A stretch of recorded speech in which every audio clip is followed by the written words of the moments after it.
大家咧有聽新聞嘅話咧，都會知道咧就話世衛將會公布啊，代糖咧即係 aspartame 咧呢種嘢咧，就會係被宣佈為咧一種可能引起癌症嘅物質喎。咁啊，究竟代表啲乜嘢嘢咧？咁今日咧就同大家咧講一講呢個問題。代糖 aspartame 呢樣嘢咧就都經常使用啦。咁大家即係食嗰啲冇糖嘅朱古力啊，或者咧就即係冇糖嘅飲品啊、可樂啊咁嗰啲啦，好多時咧都有呢種物質嘅。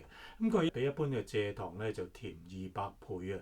咁佢咧個成分咧就完全冇糖嘅。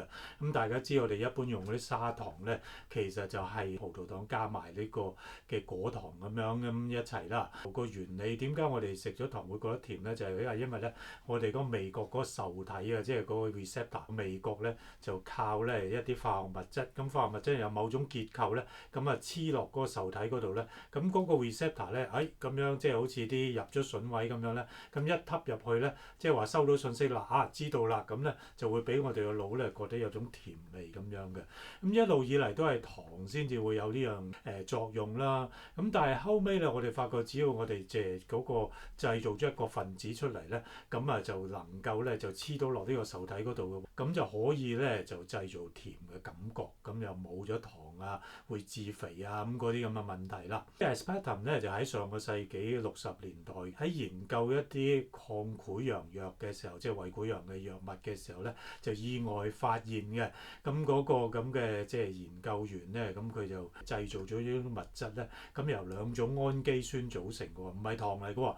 氨基酸咧就即係嗰個即係各種蛋白質嘅骨幹啊，即係話蛋白質咧就好似砌 lego 咁樣，即係好多 lego 砌出嚟嘅結構啦。咁每一粒嘅 lego 咧就係嗰啲氨基酸啊。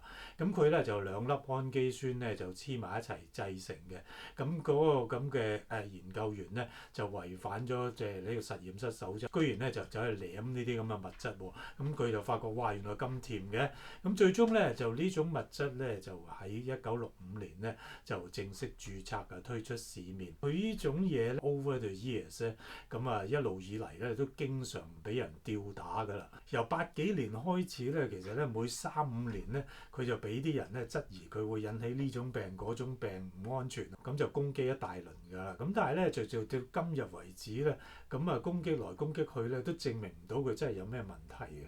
今次其實都一樣嘅啫，咁啊就嗱佢呢個咁嘅世衛部門咧，其實咧就會經常會即係會 update 佢嗰個 list 嘅咁樣，即係話可能咧就會引起癌症嘅物質。呢個 list 咧主要就話俾我哋知有幾多嘅證據咧，就證明 list 上面嗰個物質咧會引起癌症嘅。咁大家可以睇睇呢個表啊。咁呢個表咧就係佢嗰個即係佢嗰個雜物質個分類嘅。佢分咧就即係分第一類啦，咁就最高風險。第一類咧就真係有 definite 將明顯咧係有嗰個能力咧係會引起癌症嘅。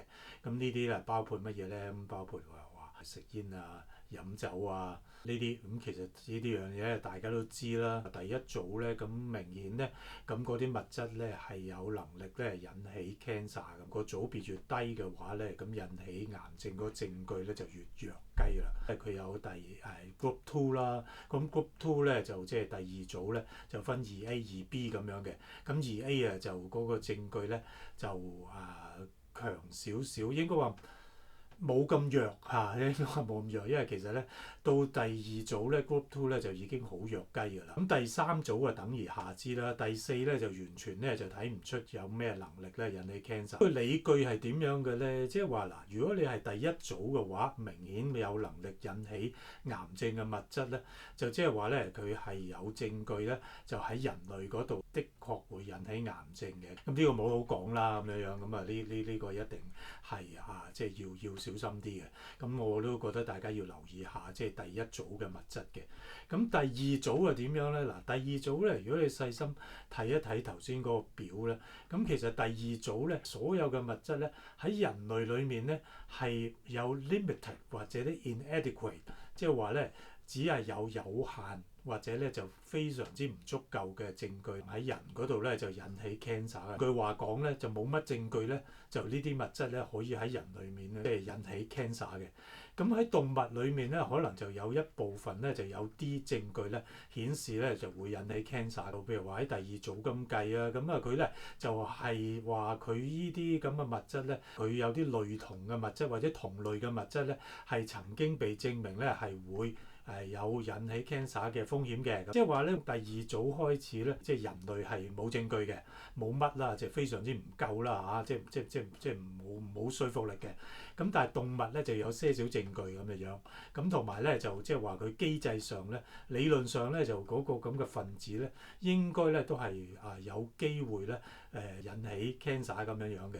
咁因為咧佢類同嘅物質咧就曾經引起呢個 cancer 咁樣，咁但係就唔係代表佢直接有證據喎，即係話都係即係估計嘅啫。咁第三、第四嗰啲啊更加差啦，即係話咧真係冇乜證據。嗱，今次咧世衛佢想公布 Aspartame 呢隻代糖咧。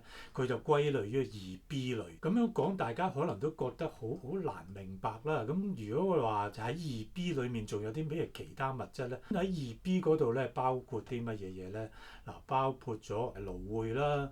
咁大家即係唔知有冇聽過咧？就係話即係蘆薈葉嗰啲汁咧，曾經有人話過咧會致癌嘅。咁亦都包括食一啲葉嘅瓜。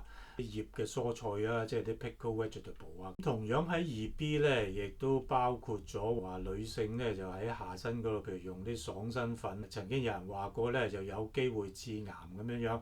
咁即係話咧嗰啲爽身粉咧就經下身咧走咗去個隻卵巢嗰度，引起卵巢癌。大家留意喎，我唔係講緊呢幾樣嘢，就係呢幾樣嘢咧，其實咧都係冇咩證據咧證明係真嘅。大家明唔明白啊？即係話佢咧分1、2、3、4組，一咧就係致癌嗰個證據最強，咁啊4咧就最低咁嘅樣。咁其實咧差唔多咧，就除咗1之外咧，2、3、4咧其實嗰個證據都唔係好足夠。咁所以大家咧就唔使話咁恐慌先。呢個咁嘅部門咧公佈呢啲報告咧，成日都俾人鬧㗎啦，因為咧就話佢製造恐慌，尤其是咧喺今日即係呢啲咁嘅社交媒體，肯定會俾唔少人咧就大做文章。唔識咧就俾佢嚇死啊！點計都好啦，佢就話咧7月中咧就話一個詳盡啲嘅報告出嚟咁樣，咁到時又睇下點樣啦。其實咧最重要嘅咧就係話你講咗一樣嘢會致癌，咁但係好多嘢理論上都會致癌，咁但係究竟係食幾多個份量，要食幾多年咧先至會咧？大家最想知道呢樣嘢啊嘛。咁但係好多時咧呢個機構咧就都冇報告呢樣嘢，佢淨係講俾你知就話即係呢樣嘢致癌嘅證據咧有幾強咁解嘅啫咁樣。咁但係實際上個風險幾大咧，佢又唔講俾你知。咁大家都好多時聽過嗰啲咩一陣就話消費者報告話你食呢隻嘢咧，咁就連續食100年咧，每日食2公斤咧，咁就會有問題啦。咁其實邊會有人咁樣食法㗎？係咪？咁成日講都無謂係嘛？咁多謝大家收睇，記住咧留言、點讚、訂閱，下次再見，拜拜。